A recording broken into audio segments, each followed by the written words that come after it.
Hello viewers, welcome back to my channel. இப்போ என்ன பார்க்க போறோம்னா ரொம்ப ஈஸியா சிம்பிள் இன்கிரிடியன்ட்ஸ்ல ஒரு சூப்பரான முறுக்கு. இட்லிக்கு தோசைக்கு மாவு அரைக்கும்போது அந்த மாவுலயே அருமையா பண்ணலாம். எப்படி பண்ணலாம்னு பார்க்கலாமா? வாங்க வீடியோக்குள்ள போலாம். முறுக்கு பண்றதுக்கு ஃப்ரெஷ்ஷா அரைச்ச தோசை மாவு. இதில இருந்து 1 கப் அளவு தோசை மாவு எடுத்துக்கலாம். ஃப்ரெஷ்ஷாக அரைச்சி ஒரு 3 மணி நேரம் தான் ஆயிருக்கு. பொங்கலை புளிப்பு வரல. இந்த கப்பில் அளந்து எடுத்துக்கிறேன். இந்த மாதிரி 1 கப்பு எடுத்துட்டுருக்கேன். நீங்கள் எதில் அளக்குறீங்களோ அதிலே எல்லாத்தையும் அளந்துக்கலாம். இப்போ இதை இந்த பவுலில் சேர்த்துக்கலாம். தோசை மாவு எடுத்த கப்புலேயே கடையில் வாங்கின பேக்கெட் அரிசி மாவு. இந்த அரிசி மாவை தோசை மாவோடு சேர்த்துக்கிறேன். பொட்டுக்கடலையை மிக்சியில் பொடிச்சு வச்சுருக்கேன். இதுலேருந்து 1.5 டேபிள் ஸ்பூன் அளவு இந்த மாவில் சேர்த்துக்கிறேன். 1 இது ஹாஃப் 1.5 டேபிள் ஸ்பூன் சேர்த்துட்டுருக்கேன். தோசை மாவில் ஏற்கனவே உப்பு இருக்குது, அதனால் பார்த்து போட்டுக்கணும். கொஞ்சமாக உப்பு சேர்த்துக்கிறேன். ஜீரகம், பெருங்காயப்பொடி. வானிலையில் எண்ணெய் காய வச்சுருக்கேன். அந்த எண்ணெயிலேருந்து 1 டேபிள் ஸ்பூன் அளவு எண்ணெயை இந்த மாவில் சேர்த்துக்கிறேன். இப்போ இதை நல்லா சேர்த்து கலந்து விட்டுடலாம். தண்ணியெலாம் விட வேண்டாம். தோசை மாவுலேயே ஈரப்பதம் இருக்குது. சேர்த்து பிசைஞ்சு பார்த்துட்டு தேவைப்பட்டால் தண்ணி விட்டுக்கலாம். மாவு கெட்டியாக இருக்குது பாருங்க. கொஞ்சமாக தண்ணி விட்டுக்கிறேன். இதில் கொஞ்சமாக தண்ணி விட்டு நல்ல கெட்டியான மாவாக பிசைஞ்சிக்கலாம். மாவு ரெடி. இந்த மாதிரி பிசைஞ்சு எடுத்தாச்சு.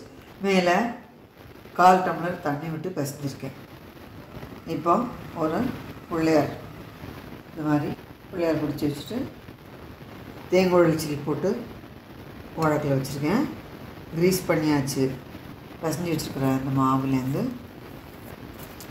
இந்த மாதிரி மாவு எடுத்து உழக்கில் ஃபில்லப் பண்ணிக்கலாம். இந்த மாதிரி ஒரு கரண்டியில் எண்ணெய் தடவி வச்சுருக்கேன். இதில் இந்த மாதிரி சின்னதாக முறுக்கு பிழிஞ்சு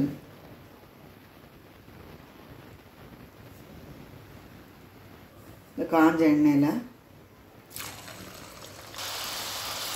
ஒன்று போட்டு வேக வச்சுருக்கேன். எண்ணெய் நல்லா காஞ்சதும் இந்த மாதிரி முறுக்கு போட்டுட்டு அடுப்பை மீடியம் ஃப்ளேமில் வச்சு வேக விட்டு எடுக்கணும். இந்த மாதிரி திருப்பி விட்டு ஓசை அடங்கினதுக்கப்புறம் எடுத்துக்கலாம். இந்த மாதிரி ஓசையெல்லாம் அடங்கியாச்சு. நல்லா வெந்தாச்சு பாருங்கள். இதை எண்ணெயை வடிச்சிட்டு எடுத்துடலாம். சூப்பராக சவுண்டு கேட்குறதுல நல்லா ஜோராக வெந்துட்டு பாருங்க. தோசை மாவில் அருமையான முறுக்கு ரெடி. இதே போல் இந்த மாவு ஃபுல்லாகவே புழிஞ்சிட்டு காட்டுறேன். சூப்பரான இட்லி தோசை மாவில் பண்ணின முறுக்கு ரெடி. சட்டுன தோசை மாவு அரைச்சி ஒரு 2-3 மணி நேரத்தில் இந்த மாதிரி எடுத்து பண்ணும்போது அதில் புளிப்பு வந்திருக்காது. ரொம்ப ஜோராக இருக்கும். சிம்பிள் இன்க்ரீடியன்ட்ஸ் தான்.